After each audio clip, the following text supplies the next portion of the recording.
আগামী দুর্গাপুজো উপলক্ষে বস্ত্র বিতরণ করলেন মন্ত্রী সিদ্দিকুল্লাহ চৌধুরী। রবিবার পূর্ব বর্ধমান জেলার মন্তেশ্বর বিধানসভা কেন্দ্রে মেমারি 2 নম্বর ব্লকে বড় পলাশন 1 নম্বর গ্রাম পঞ্চায়েতে মণ্ডল গ্রাম হাটতলায় বস্ত্র বিতরণ করলেন মন্ত্রী সিদ্দিকুল্লাহ চৌধুরী। জানা গিয়েছে, বড় পলাশন 1 নম্বর গ্রাম পঞ্চায়েতের 13টি সংসদে লুঙ্গি, শাড়ি, জামা সহ 2টি ক্লাবকে ফুটবল বিতরণ করেন মন্ত্রী সিদ্দিকুল্লাহ চৌধুরী। বস্ত্র বিতরণের শেষে সাংবাদিকদের মুখোমুখি হয়ে কি জানালেন মন্ত্রী সিদ্দিকুল্লাহ চৌধুরী এবং এলাকার তৃণমূল কংগ্রেসের কর্মীরা, শুনুন। মেমারির মণ্ডল গ্রাম থেকে ফাইজুল শেখের রিপোর্ট, MBS নিউজ। আমার কাছে একজন দেখা করবেন, চিঠি দেবেন, কি বলবেন? আমি বিডিওর কাছে চিঠি পাঠাবো। তাতে টেলিফোন নম্বর। মমতা ব্যানার্জি মামাটি মানুষের উন্নয়নে সকলেই সামিল হয়েছে এবং জনসাধারণ সকলে বৃষ্টি উপেক্ষা করে যে এটাই সব থেকে বড় জিনিস। এটাই আমাদের কাছে সব থেকে মূল্যবান, যে এত বৃষ্টি উপেক্ষা করে মানুষ সেখানে জনসভায় উপস্থিত হয়েছে। আপনার নাম? আমার নাম শেখ গোলাম কাউসার সেলিম।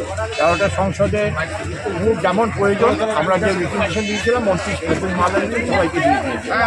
আচ্ছা, দুটো ক্লাবে দুটো ফুটবল দিয়েছেন আর ছাত্রদের জন্য ব্যাগ দিয়েছেন। এই ব্যাপারে মামাটি মানুষের জয় এবং মন্ত্রী সিদ্দিকুল্লাহকে তারা কাছে থেকে দেখতে চায় এবং তার উপভোক্তা দেওয়ার চেষ্টা করছেন। যেমন মালদা নিয়ে সঠিক সময়ে বৃষ্টির মাথায় নিয়ে উনি এসেছেন এবং সকলকে সন্তুষ্ট করে মেয়েদেরও আসন সংখ্যা আগমন ছিল, বেশ হয়েছে এবং আমাদের নতুন প্রজন্মরা এটা করছে, এটা আমরা খুব আনন্দিত। অনুষ্ঠানটা কোথায় হলো? মণ্ডলগ্রাম বাজারে বড়পলাশন 1 নম্বর অঞ্চলে। সেই পোশাক বস্ত্র বিতরণ উপলক্ষে উপস্থিত হয়েছে। দুপুরবেলায় ছাতা মাথায় দিয়ে অনেকে ভিজে 100 মানুষ এখানে এসেছে। আমরা ভিত্তিক কাপড় দিয়েছি, লুঙ্গি, ধুতি, শাড়ি, মেয়েদের জামা, পায়জামা, ছেলেদের প্যান্ট, শার্ট, তারপরে চাদর, শাড়ি। আর আমরা আমাদের ব্লকের পক্ষ থেকে ব্যাগ এবং ফুটবল দিয়েছি।